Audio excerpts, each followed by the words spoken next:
Would you dare to step into a city where the past is not just preserved but actively enforced? A subterranean labyrinth where the only way to survive is to obey rules whispered by forgotten gods. I went in, I saw things, and I learned that this city is not just old. It is watching. Can you handle the truth of what lies beneath, and the bizarre regulations that govern its very existence?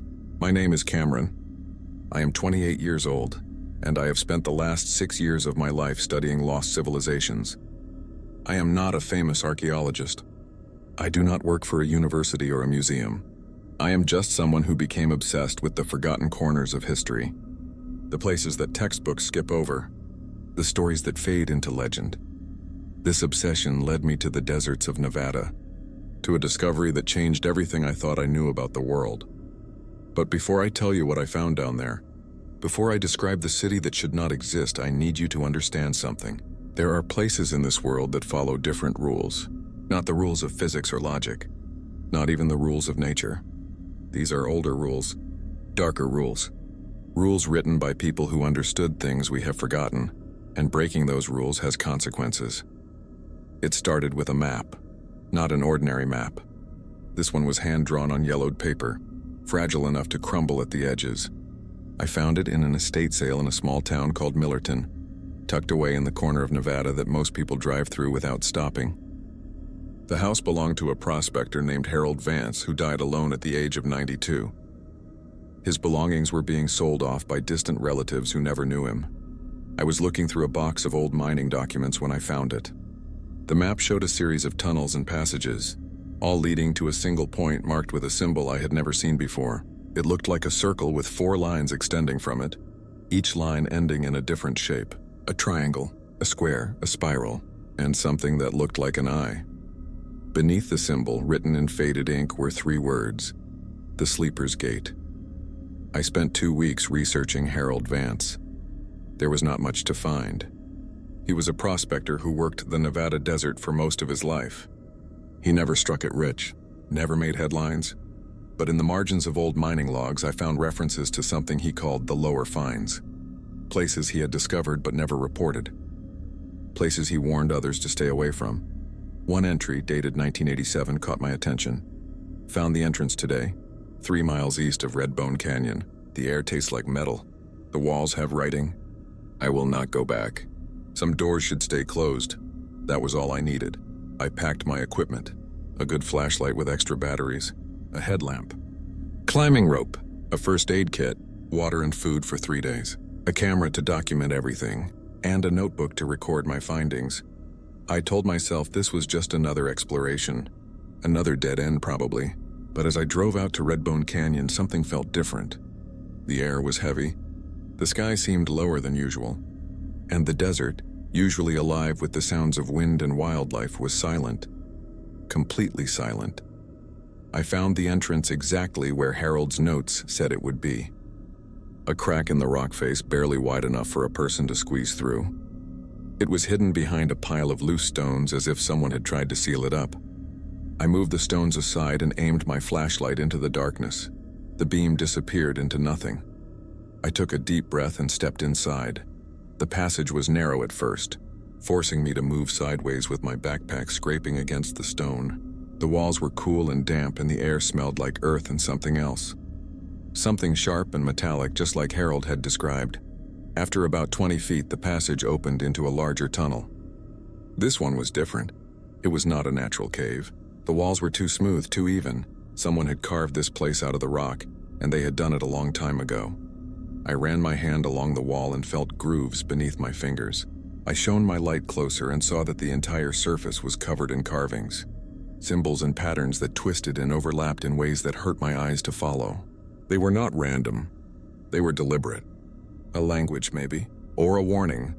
I took photographs and kept moving. The tunnel sloped downward gradually at first, then more steeply. I used my rope to help with the descent, anchoring it to rocks and lowering myself carefully. The deeper I went, the colder it became. My breath came out in visible puffs and frost began to form on the walls. After what felt like an hour, the tunnel opened into a cavern so large that my flashlight could not reach the far side. The ceiling disappeared into darkness above me, and in the center of the cavern, carved into the floor, was the same symbol from the map. The circle with 4 lines. I approached it slowly, my footsteps echoing in the vast space. As I got closer, I saw that the symbol was not just carved into the floor. It was inlaid with some kind of metal that still gleamed despite centuries of age. Silver maybe, or something else. And surrounding the symbol, arranged in a perfect circle, were 4 stone pillars. Each pillar was about 6 feet tall and covered in more carvings. I walked to the first one and examined it closely. The symbols were different from the ones in the tunnel. These were more deliberate, more structured, almost like sentences. It took me a moment to realize what I was looking at. Rules. 4 rules, each one carved into a separate pillar. I pulled out my notebook and copied them down. Word for word, Rule 1, do not speak while passing through the carved archways. The stone remembers voices. Rule 2, if the temperature suddenly drops and you see your breath, retrace your steps exactly as you came. Rule 3, never follow the sound of running water. There are no rivers this far down. Rule 4, if the walls begin to show shadows that do not belong to you, extinguish your light and wait in complete stillness. I read them 3 times, trying to make sense of what they meant. Were they instructions, warnings, some kind of ancient ritual? I did not know. But standing there in that cavern, surrounded by darkness and stone, I felt something I had never felt before in all my years of exploration. Fear, not the normal kind of fear that comes from being in a dangerous place. This was deeper, older. It was the kind of fear that crawls into your bones and whispers that you have made a terrible mistake. I should have left then. I should have climbed back up that tunnel and never looked back, but I did not, because beyond the pillars, on the far side of the cavern, I saw something that changed everything. An archway. It was massive, at least 20 feet tall, carved directly into the stone wall. The surface was covered in the same symbols as the pillars, but these were larger and more intricate. And unlike everything else I had seen so far, this archway was not empty. Beyond it, I could see light, not the harsh white light of my flashlight. This was softer, warmer, like firelight or the glow of lanterns. I walked toward it, my heart pounding in my chest. As I got closer, I could see that the archway led to another passage. And beyond that passage, I could see structures, buildings, walls, a city, an entire city, carved into the rock deep beneath the Nevada desert. And it was waiting for me. I stood at the threshold of the archway for a long time, staring into the impossible sight before me. My mind struggled to process what my eyes were seeing. This was not supposed to exist. There were no records of ancient civilizations in Nevada, no legends of underground cities, nothing in any history book or archaeological journal that even hinted at something like this. And yet, here it was. The passage beyond the archway descended in a series of stone steps, each one worn smooth by countless footsteps over what must have been centuries. The walls on either side were lined with those strange glowing stones I had mistaken for firelight. They pulsed with a faint, warm luminescence that seemed to breathe, on and off, like a heartbeat.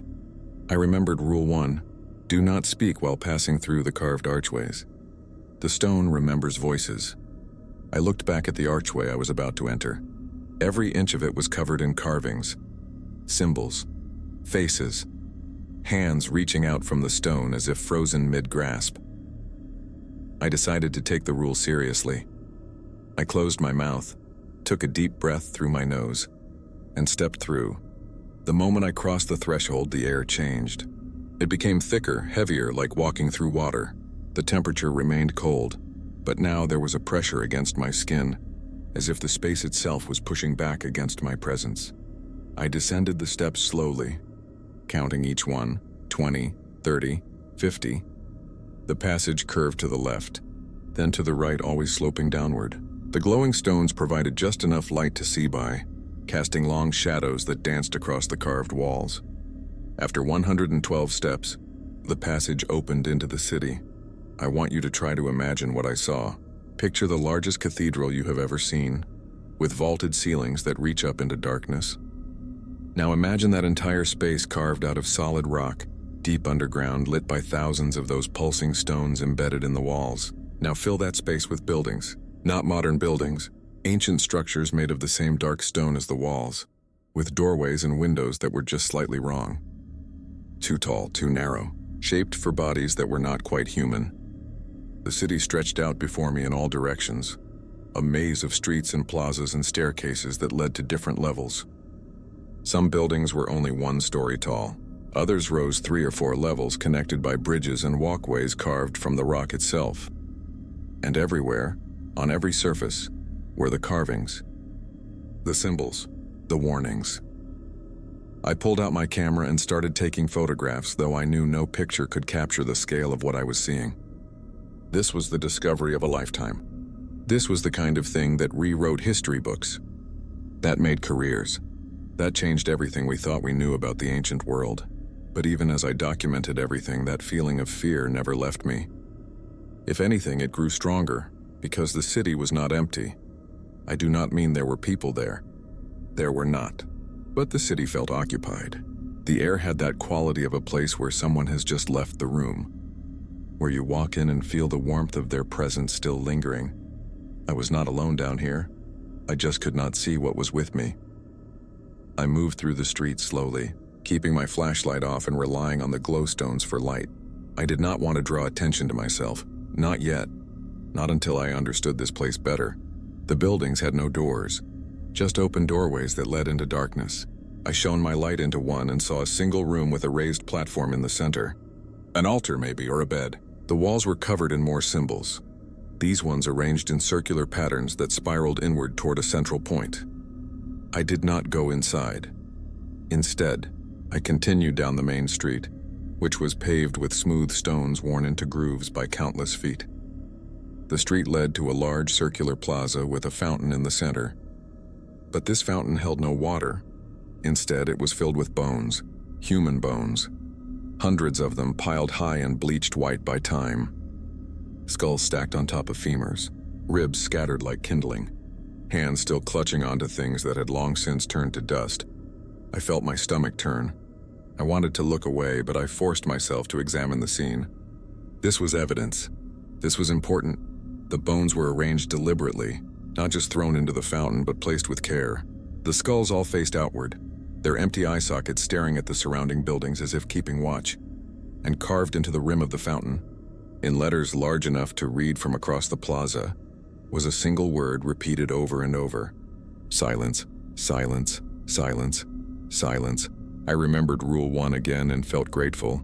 I had not spoken since entering the city. I took photographs of the fountain and moved on, following the street as it curved around the plaza and led to another level. Here the buildings were larger, more elaborate. Some had multiple rooms visible through their open doorways.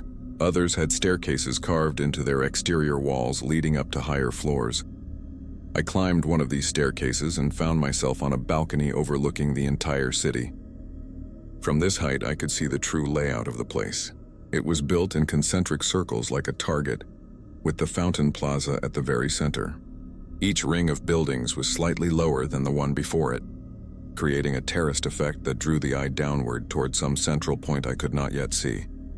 And surrounding the entire city, carved into the cavern walls at the highest point, were more words.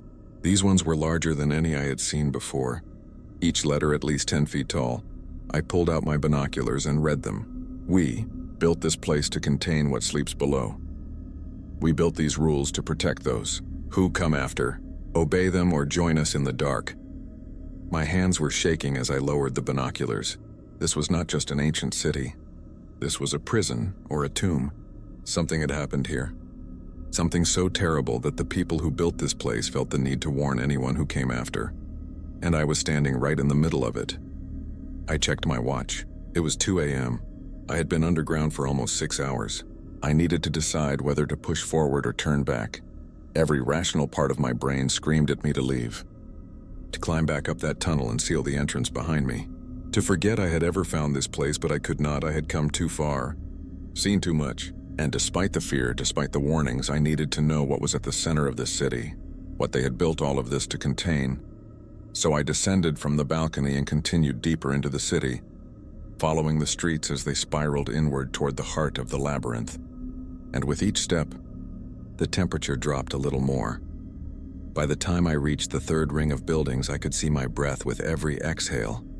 The air had become so cold that frost was forming on the exposed stone. creating delicate patterns that looked almost like the carvings on the walls. I remembered Rule 2. If the temperature suddenly drops and you see your breath, retrace your steps exactly as you came. I stopped walking and stood very still. The rule was clear. I was supposed to turn around, go back the way I came, leave this place, but I had come so far. The center of the city was close now. I could feel it. Whatever secret this place held, it was just ahead. I made a decision that I would later regret. I kept going. The streets in this ring were narrower than the outer ones. The buildings pressed closer together, their doorways facing each other across passages barely wide enough for me to walk through with my backpack on. The glowstones were fewer here, and the shadows between them were deeper and darker. I moved carefully, keeping my footsteps light and my breathing quiet. The silence in this part of the city was absolute. No echoes. No sounds of settling stone. Nothing. It was as if the air itself had solidified around me, muffling everything. Then I heard it. Water. The sound of running water, somewhere ahead of me. A gentle trickling like a stream flowing over rocks. It was the first natural sound I had heard since entering the city, and my body responded to it instinctively. My throat was dry. My water bottle was nearly empty. Every part of me wanted to follow that sound and find its source. But I remembered Rule 3. Never follow the sound of running water. There are no rivers this far down. I stopped again, pressing myself against the wall. The sound continued, steady and inviting. It seemed to be coming from a narrow alley to my left between two tall buildings. I turned my head and looked. The alley was dark. Even the glowstones seemed dimmer here, as if something was absorbing their light. But at the far end, maybe 30 feet away, I could see movement. Water reflecting what little light there was, flowing across the ground and disappearing into a crack in the stone. And standing next to the water, barely visible in the darkness, was a shape. It might have been a person. It was the right height, the right general form. But something about it was wrong. The proportions were off. The arms were too long. The head was too large. And it was not moving. Just standing there perfectly still next to the water, watching me. I did not breathe. I did not move. I just stared at that shape, trying to convince myself it was a statue. A trick of the light. Anything but what my instincts were screaming at me it actually was. Then it moved. Not much. Just a slight tilt of the head, as if it was examining me the same way I was examining it. And even though I could not see its face, even though the darkness hid its features, I knew it was looking directly at me. The sound of water grew louder, more insistent, and I heard something else underneath it. A voice, barely a whisper, speaking words I did not understand. Come, come, come, come. I tore my eyes away from the shape and ran. I did not care about being quiet anymore. I did not care about the rules. I just needed to get away from that alley and whatever was standing in it. I ran through the narrow streets, taking turns at random, not caring where I was going as long as it was away. My backpack slammed against the walls. My boots echoed on the stone. And behind me I could hear the sound of water growing fainter, but I could also hear footsteps, not my own. These were different, heavier, slower, following at a steady pace that never changed. No matter how fast I ran, I remembered Rule 4. If the walls begin to show shadows that do not belong to you, extinguish your light and wait in complete stillness. I looked at the walls around me and felt my blood run cold. My shadow was there, cast by the glowstones, stretched long and thin against the carved stone. But there was another shadow next to it, taller, broader, moving in perfect sync with my footsteps. It did not belong to me. I skidded to a stop and fumbled for my flashlight. My hands were shaking so badly I almost dropped it. I found the switch and turned it off. Then I turned off my headlamp, plunging myself into the dim light of the glowstones. The shadow did not disappear. It stood next to mine on the wall, clearly visible now. And as I watched, frozen in terror, it began to move independently. First the arms, reaching out as if to grab something, then the head turning slowly to look in my direction. I squeezed my eyes shut and forced myself to stand completely still. Every muscle in my body screamed at me to run, but I held my ground. The rule said to wait, so I waited. I do not know how long I stood there. It felt like hours. It might have been minutes. Time had stopped meaning anything in this place, but eventually the sound of footsteps faded. The air grew warmer, and when I finally opened my eyes, the shadow on the wall was gone. Only mine remained. I sank to the ground, my legs giving out beneath me. My heart was racing so fast I thought it might burst. I pulled out my water bottle and drained the last of it, trying to calm myself down. I had broken Rule 2 by continuing forward after seeing my breath, and I had almost broken Rules 3 and 4. The only reason I was still alive, still sane, was because I had followed the instructions at the last possible moment. The rules were not suggestions. They were not ancient superstitions or religious rituals. They were survival instructions. And if you are watching this, if you ever find yourself in a place like this, please listen to me. Follow the rules. No matter how curious you are, no matter how close you think you are to finding answers, the rules exist for a reason. I learned that lesson the hard way, but I still had not learned it well enough to leave. Before I continue, I want to ask you something. Would you have turned back at this point? Would you have climbed back up that tunnel and sealed the entrance behind you? Or would you have done what I did? Would you have kept going? If you are enjoying this story, please consider hitting the like button and subscribing to the channel. It helps me create more content like this. And believe me, there is so much more to tell. Now let me continue with what happened next. After catching my breath, I pulled out my notebook and reviewed the rules again. I needed to be more careful. I needed to pay attention to every detail, every warning sign. I checked my watch. It was 4 a.m. I had been underground for 8 hours. My supplies were running low, and exhaustion was starting to set in. But I was so close to the center now, I could feel it. I stood up and continued forward, moving more carefully this time. I kept my eyes on the walls, watching for shadows that did not belong. I listened for the sound of water, and I made sure to monitor the temperature, ready to turn back if it dropped again. The fourth ring of buildings was different from the others. These structures were smaller, more personal, living spaces maybe.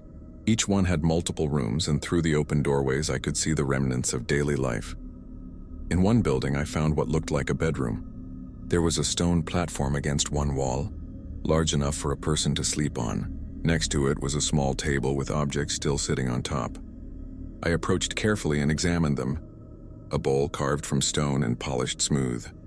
A knife with a bone handle and a blade made of the same dark metal as the symbol in the first cavern. And something that looked like a comb, with teeth carved from what might have been wood, though it was now black and petrified with age.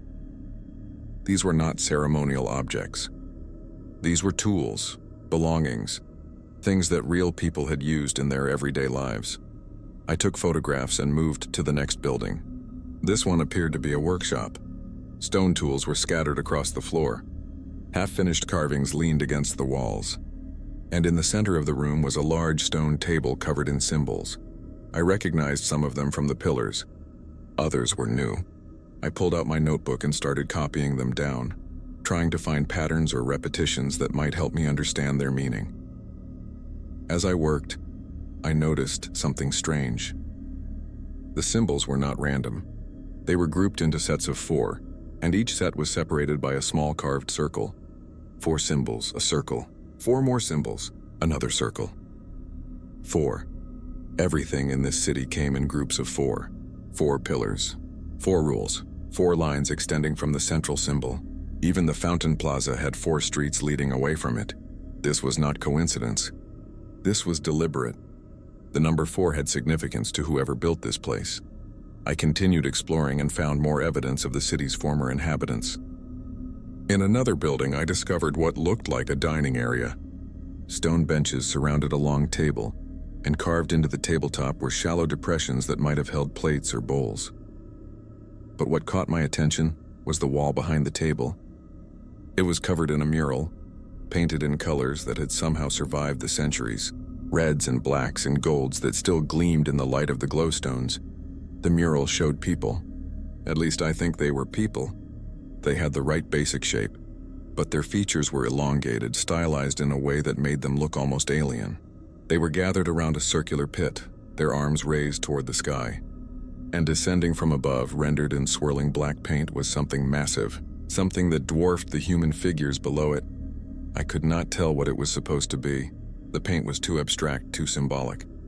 But whatever it represented, the people in the mural were clearly worshiping it, or possibly trying to stop it.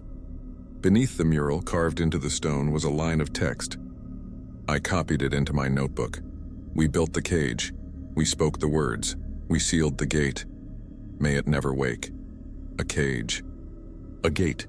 Something that needed to be sealed. I was starting to understand what this city was. It was not a settlement, not a place where people lived and worked and raised families.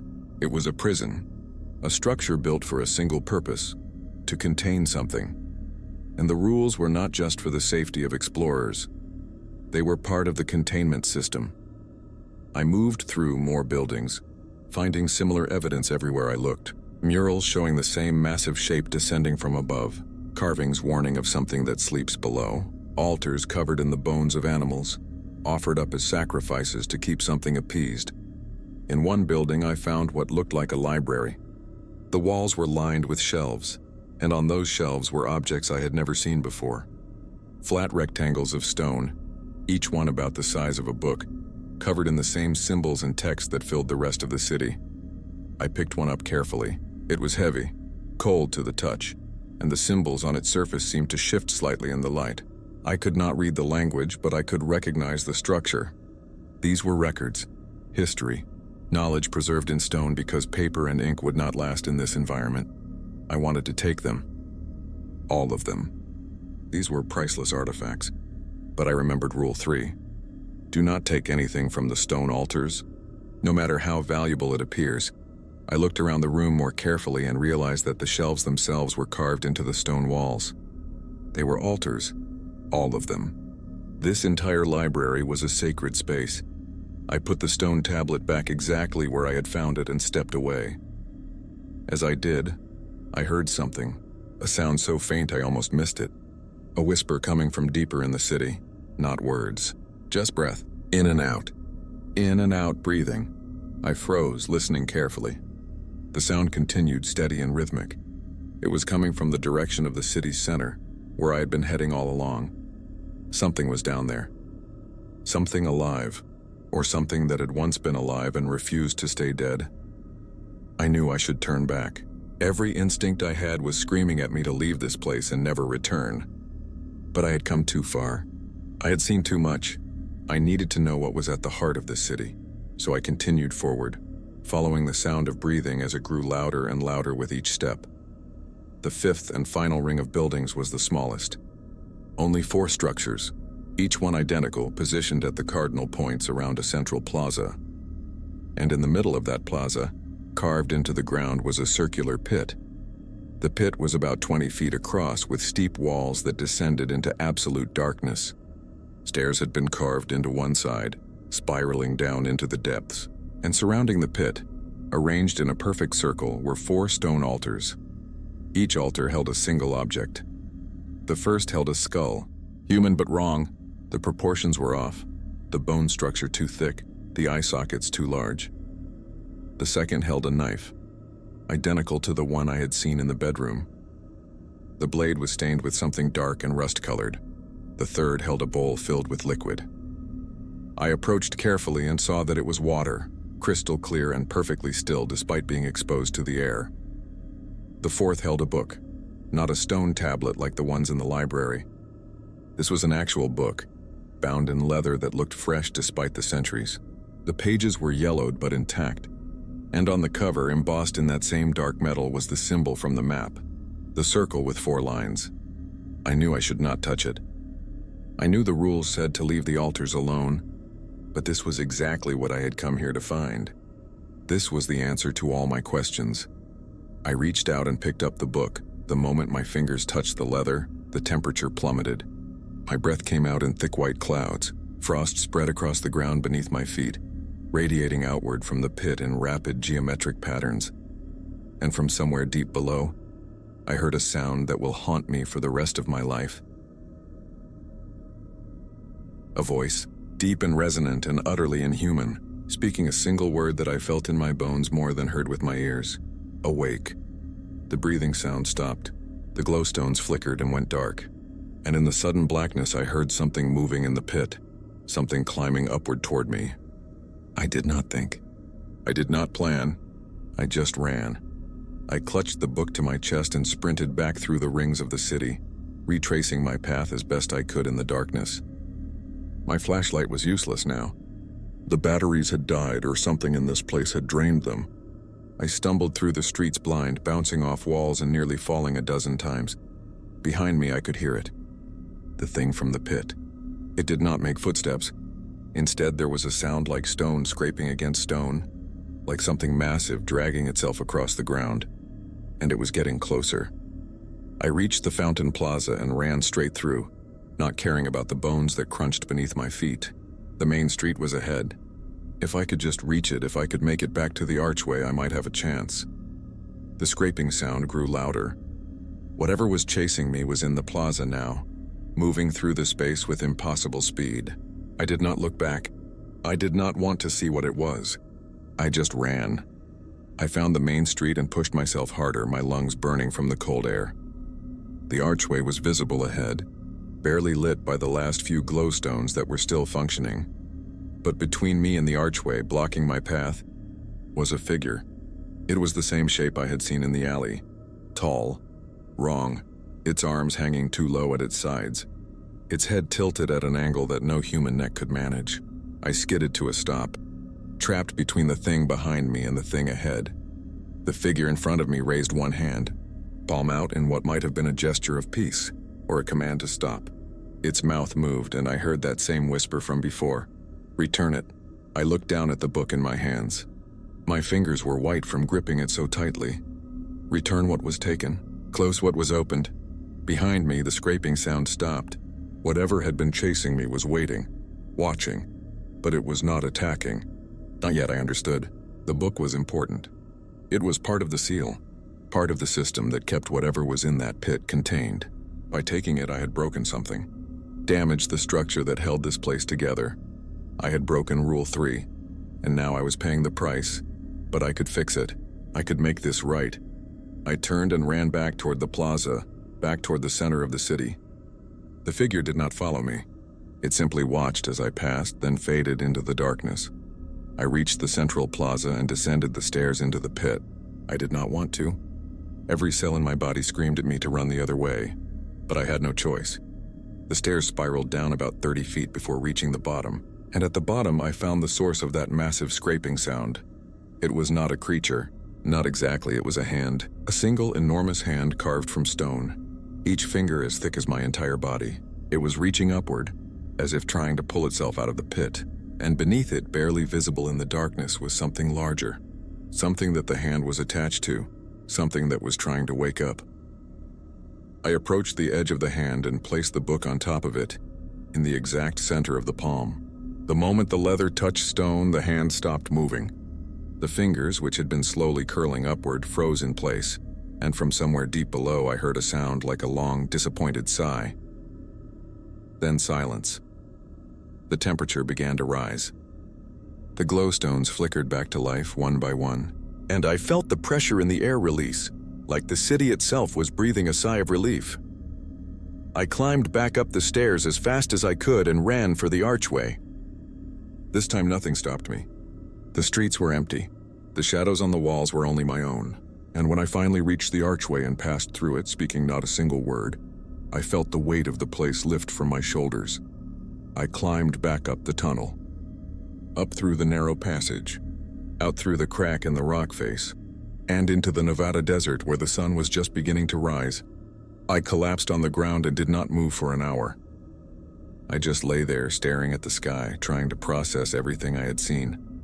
I am back home now, safe. But I cannot stop thinking about that city. I have been researching the symbols I photographed.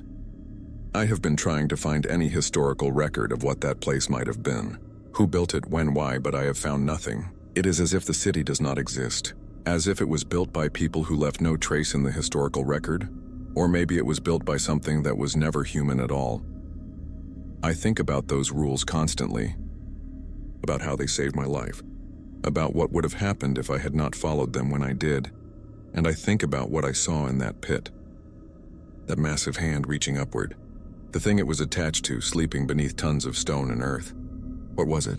What did the people who built that city trap down there, and how long will it stay asleep? I do not have answers, only questions, but I know one thing for certain. That city is not abandoned. It is occupied. Those figures I saw, the ones that moved in the shadows, they are not ghosts. They are not spirits. They are guards, wardens, beings that have taken on the responsibility of making sure that whatever sleeps in that pit never wakes up. And the rules are their instructions to us. A warning from the past, a plea from people who understood the danger better than we ever could. I sealed the entrance when I left. I piled the stones back exactly as I had found them. I even used larger rocks to make sure no one could accidentally stumble upon it. But I know it will not be enough. Someone else will find Harold Vance's notes. Someone else will decode the map. Someone else will go looking for that city. And maybe they will not follow the rules the way I did. I have thought about reporting my discovery, about telling the authorities or reaching out to universities. But what would I tell them? That I found an ancient underground city guarded by shadow creatures? That there is something massive and ancient sleeping beneath the Nevada desert? That breaking a set of carved rules can unleash something terrible? They would think I am crazy. They would dismiss my photographs as forgeries. My story is fiction, and maybe that is for the best. Because if people knew that city was real, they would want to explore it, study it, excavate it, and in doing so, they might damage the very systems that keep whatever is down there contained. So I am telling you instead.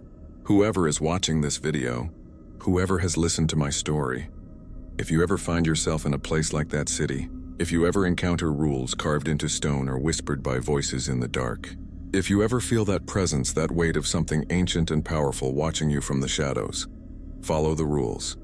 Do not question them. Do not test them.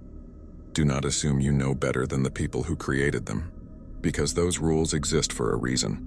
They were written in blood and sacrifice and desperate hope by people who understood what would happen if they were ignored.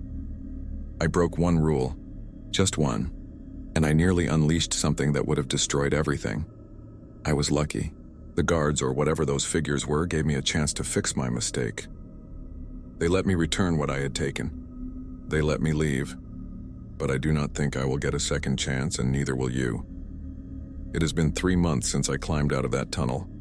3 months since I felt the sun on my face and breathed air that did not taste like metal and ancient stone. But I am not free of that place. Not really. I dream about it every night. I see the fountain filled with bones. The mural of that massive shape descending from above, the hand reaching up from the pit, fingers curling slowly as something beneath it tries to pull itself into our world. And in those dreams, I hear that voice again, the one that said, "Awake." It echoes in my head, growing louder each time as if whatever spoke those words is getting closer to the surface. I have started having strange experiences during the day, too. Sometimes I will be walking down the street and catch a glimpse of a shadow that does not match any person around me. Sometimes the temperature will drop suddenly for no reason, and I will see my breath hanging in the air even though it is a warm afternoon. And sometimes, late at night when I am alone in my apartment, I hear footsteps in the hallway outside my door. Heavy, slow, the same rhythm as the ones that followed me through the city. But when I open the door, there is no one there. I think the city marked me somehow. By taking that book, even for those few minutes, I became connected to that place, part of its system, and now it is watching me, making sure I do not tell anyone where it is, making sure I do not lead others to its location. I can live with that. I can live with the dreams and the shadows and the feeling that I am being observed every moment of every day. What I cannot live with is the possibility that I am not the only one who knows about that city. 2 weeks ago, I received a package in the mail. No return address, no note, just a small wooden box wrapped in brown paper. Inside the box was a stone tablet, one of the ones from the library in the city. I recognized the symbols immediately. Someone else had been there. Someone else had explored that city. And unlike me, they had taken something and made it out. I have tried to translate the symbols on the tablet. My knowledge of ancient languages is limited, but I have been working with every resource I can find. Online databases, academic papers, books on prehistoric writing systems. And slowly, word by word, I am starting to understand what it says. It is a warning, a detailed account of what happened to the people who built that city, and it is worse than anything I imagined. The city was not built to contain a creature or a monster. It was built to contain a god, an ancient god that existed long before humans walked the earth. A god that slept beneath the ground, dreaming dreams that shaped reality itself. And when people first discovered it, they made the mistake of trying to communicate with it, of trying to harness its power. The god responded. It gave them knowledge, technology, the ability to carve stone with their bare hands, the ability to make light from rocks, the ability to speak with the dead, but it demanded payment, sacrifices, first animals. Then people, more and more with each passing year, until entire villages were being emptied to feed its hunger. Finally, a group of priests decided enough was enough. They could not kill the god. It was too powerful, too ancient, but they could trap it. They could build a prison so strong, with walls so thick and seals so complex that even a god could not escape. So they built the city. They carved it from solid rock, using the very power the god had given them. They created the rules, each one designed to maintain a specific part of the containment system. They established the guards, volunteers who gave up their humanity to become eternal wardens, watching over the prison for all eternity. And then they sealed the god in the deepest chamber, surrounded by layers of stone and symbol and sacrifice. They carved warnings in every language they knew. They left instructions for future generations, and they prayed that no one would ever be foolish enough to break the seal. But I did. I took the book. I opened the gate, even if just for a moment. And now the god is closer to waking than it has been in thousands of years. The tablet warns that once the process begins, it cannot be stopped. Only delayed. Each time someone breaks a rule, the seal weakens a little more. Each time someone enters the city without permission, the guards grow more desperate, more violent. Eventually, the seal will fail completely, and when it does, the god will wake. And its first act will be to punish the world that imprisoned it, starting with the people who weakened its cage, starting with me. I know what I have to do. I have known since the moment I opened that box and saw the tablet inside. I have to go back. I have to return to that city, descend into that pit and do whatever I can to strengthen the seal, even if it costs me everything. The tablet includes instructions, a ritual that can reinforce the containment at least temporarily, but it requires a sacrifice, something precious, something alive. I think you understand what that means. I am recording this video before I leave. I am uploading it with a timer, set to publish 1 week from now. If you are watching this, it means I did not come back. It means I stayed in that city either by choice or by force. And if that is the case, I need you to do something for me. I need you to make sure no one else finds that place. I need you to spread this story, share it, make sure people know about the rules and what happens when they are broken. Because someone else has that city's location now. Someone took that tablet from the library. Someone knows where the entrance is. And if they go back, if they explore deeper, if they take more than I did, the seal might fail completely. We cannot let that happen. We cannot let that god wake up. The world is not ready for what sleeps beneath the Nevada desert. I do not think it ever will be. I am standing at the entrance now. The crack in the rock face hidden behind the pile of stones. It is 11 p.m. The desert is dark and cold and silent. I can feel the city below me. I can feel it pulling at me, calling me back. The guards know I am here. They are waiting. I am going to climb down that tunnel one last time. I am going to walk through the archway and follow the streets to the central plaza. I am going to descend into that pit and perform the ritual described on the tablet. And I am going to make sure the seal holds, no matter what it costs. If you have watched this entire video, if you have heard my story and understood the warning it contains, then please do me one favor. Please leave a comment telling me what you would have done in my situation. Would you have followed the rules from the beginning? Would you have turned back when you had the chance? Or would you have done exactly what I did, pushing forward despite every warning, driven by curiosity and the need to know? I do not judge you either way. I understand the pull of the unknown, the desire to uncover secrets that have been buried for thousands of years. But I hope my story serves as a lesson. Some secrets are buried for a reason. Some places are meant to stay forgotten. And some rules, no matter how strange or arbitrary they seem, exist to protect us from things we cannot comprehend. Follow the rules. Always follow the rules, even when it seems impossible. Even when every instinct tells you to break them. Even when you think you know better, because the alternative is so much worse than you can imagine. I am turning off my camera now. I am leaving my equipment here, at the entrance, so that if someone finds this place, they will know what happened. They will know where I went. And why, to whoever finds this, do not follow me. Do not enter the city. Seal the entrance with concrete and steel and whatever else you can find. Postcards if you have to, but do not let anyone go inside. The city is watching. The guards are waiting, and the god is dreaming. Let it keep dreaming. Let it sleep for another 1,000 years, another million, forever, if we are lucky. Because the moment it wakes up, the moment it opens its eyes and looks upon our world, everything we know will end. I am going in now. I am going to do what I should have done from the beginning. I am going to follow the rules, all of them, perfectly. And I am going to make sure that whatever I broke, I fix. Even if I never come back out. Thank you for watching. Thank you for listening. And please, please remember what I have told you. Some doors should stay closed. Some secrets should stay buried. And some rules should never ever be broken. Goodbye. The camera was found 6 days later by a pair of hikers who noticed the equipment sitting alone in the desert. The footage was uploaded to the cloud automatically, along with this final message.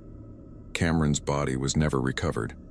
Search and rescue teams combed the area for 2 weeks but found no trace of the entrance described in the video. The crack in the rock face had apparently collapsed, or perhaps it was never there at all. Local authorities classified the case as a missing person investigation. Most assume Cameron died somewhere in the desert, lost or injured, the victim of dehydration or heat stroke. The video is considered a work of fiction, an elaborate story told by someone who loved mysteries and ancient legends. But some people know better. Some people have read between the lines, and some people have started searching for that city, driven by the same curiosity that drove Cameron into the depths. If you are one of those people, if you are planning to look for that entrance, then understand this: Cameron's sacrifice was not in vain. The seal was strengthened, the guards remain vigilant, and the rules still apply. Enter that city at your own risk. Break those rules at your own peril. And if you hear a voice in the darkness, if you feel something ancient and powerful stirring in the depths below, do not say you were not warned. The god is still sleeping, but its dreams are getting closer to our world with each passing day, and one day, perhaps soon, it will wake. Not because someone broke the rules, not because the seal finally failed, but because we have forgotten why those rules existed in the first place. We have forgotten what our ancestors learned at such terrible cost, that some things should remain buried. Some mysteries should never be solved, and some places should stay lost forever. Remember Cameron. Remember the rules. And whatever you do, do not go looking for that city, because if you find it, you might not be as lucky as Cameron was. You might not get a chance to fix your mistakes. And the thing that wakes up because of your curiosity might not be content to stay in its prison any longer. It might follow you home. Sweet dreams.